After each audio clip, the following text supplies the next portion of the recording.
ढूंढना पड़ेगा। मेरा मिशन ये है, मेरा विजन ये है, और विदाउट मिशन विजन आप कुछ नहीं कर पाएंगे। मैं बार बार बताता हूं, आपकी रास्ता क्लियर होगा तो उसी रास्ते में आप जाएंगे तो आपको सक्सेस मिलेगा। सो इसीलिए भगवान श्री कृष्ण कहते हैं व्यवसायात्मिका बुद्धि एक कुरु नंदन बहु शाखा अनंत बुद्धि व्यवसाय। उसका मीनिंग ये होता है जो भी चीजें करते हैं फोकस्ड होकर करना चाहिए, मतलब एक दिशा में माइंड को लगाना चाहिए।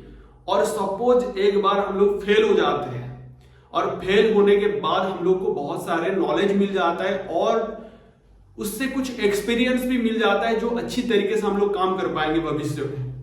सो इसीलिए क्या करना चाहिए, आपको build a business plan, mission vision तैयार करना चाहिए एंड वैल्यू वैल्यू प्रोपोजिशन करना चाहिए, टारगेट मार्केट रखना चाहिए, बजट सेट करना चाहिए और उसके बाद स्टार्टअप कॉस्ट भी रखना चाहिए। जिस दिन हम लोग बिजनेस शुरू करते हैं ना, उस समय हमारे पास कुछ पैसा होता है तो हम लोग शुरू कर पाते हैं। फिर भी पैसा नहीं है, आइडिया है, तो हम लोग कोई दोस्त, फैमिली, फ्रेंड से भी पैसा लेकर हम लोग स्टार्ट कर सकते हैं। लेकिन आपके दिमाग में आइडिया जबरदस्त होना चाहिए और विदाउट बिजनेस प्लान आप कुछ नहीं कर पाएंगे।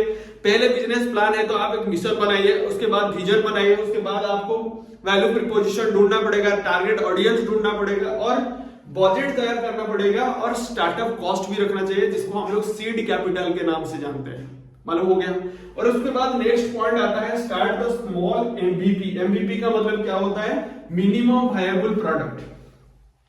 मतलब आप पहले एक छोटा सा प्रोडक्ट तैयार करके देखिए, क्योंकि एक कहावत होता है fast product is not A final product. Suppose आप फास्ट प्रोडक्ट लॉन्च कर देते हो, उसके बाद आपको ये महसूस होता है ये प्रोडक्ट तो मार्केट में चलने वाला नहीं है।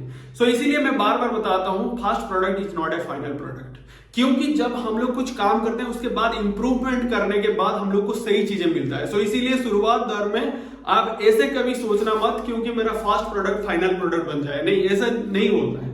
सो इसीलिए आप एक एमवीपी बनाइए, मिनिमम वायबल प्रोडक्ट बनाइए और उसको मार्केट में लेकर जाइए और मार्केट में कस्टमर से फीडबैक लीजिए कि ये प्रोडक्ट मार्केट में चल रहा है या नहीं चल रहा है। स्टार्टअप, उसके बाद रजिस्टर योर बिजनेस। देखिए, केवल प्रोडक्ट बनाने से मार्केट में पहुंचने के बाद आपकी बिजनेस एंटरप्रेन्योर आप नहीं बन जाते, उसके बाद आपको बिजनेस को रजिस्टर करना पड़ेगा।